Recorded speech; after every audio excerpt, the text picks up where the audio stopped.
Alright mga idol, no, mga kapatid. So ito na yung ipapalit natin kay Black na gulong. Ayan, no, tinanggal na natin yung gulong niya, no. Ito KRX.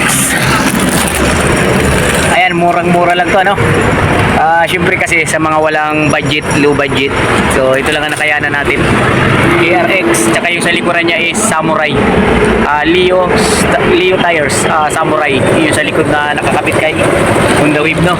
So ito sarap naman ay KRX. So napakamura lang nito mga idol, no, kasi tulad niya natin wala pang budget, kaya dun muna tayo sa mura pero di kalidad naman, di ba? Tapos syempre gagamitan natin ng sealant KRX din ang brand. Yan, oh. Ito na yung gulong niya, oh. Napaka biyak-biyak na. Biyak-biyak na. Kaya papalitan na natin, Ito yung nasa likod niya, papakita lang natin. Ito yung Samurai na gulong na nabili natin sa online din, sa Lazada. Okay naman, ayos naman. Kaya nga lang syempre yung una nagkabit ng gulong natin hindi tayo. Ayan mga boss, no, kaya nga lang nung una hindi tayo naglagay, kaya nakakadismaya lang. Kahit luma, sana ingatan yung magso pagsikwat. So ayan na nangyari, kiskisan doon sa pinakakanto ng mags. Ayan, kahit siya na luma, syempre dapat pahalagahan, hindi yung basta-basta lang sinisikwat. Ang dami tama niya mga idol, kaya syempre nakakadismaya lang, binabayaran naman natin ng tama. So kung magkano yung singil, so yun din yung babayaran natin. Hindi naman tayo tumatawad, pero dapat ingatan yung max. So yun lang, kakabit na natin sa harapan. Pero ito sa harapan, susubukan natin tayo magkakabit para mas maingatan natin, di ba? So dito na, dinala ko na dito sa shop, no. So ayan, may change oil pa tayo dito na nakangat. Si idol ninyo, tumitira niyan. So ito, luluwagan ko na yung pito niya.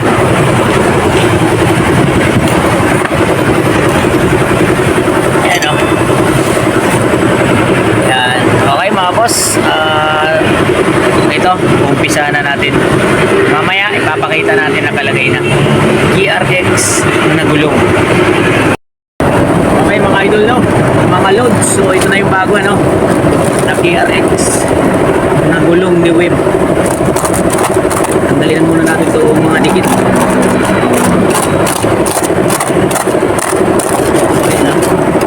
So wala pala itong libreng sealant kasi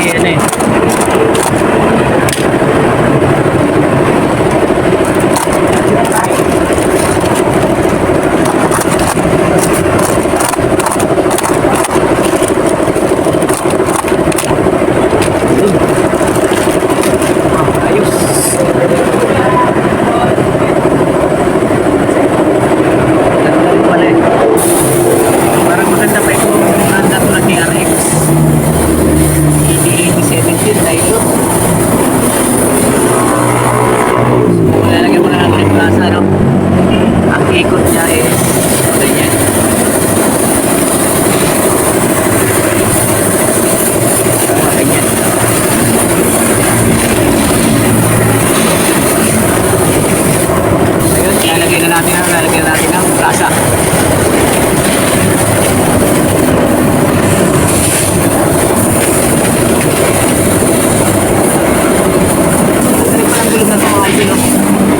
Mga lubos ng KRX.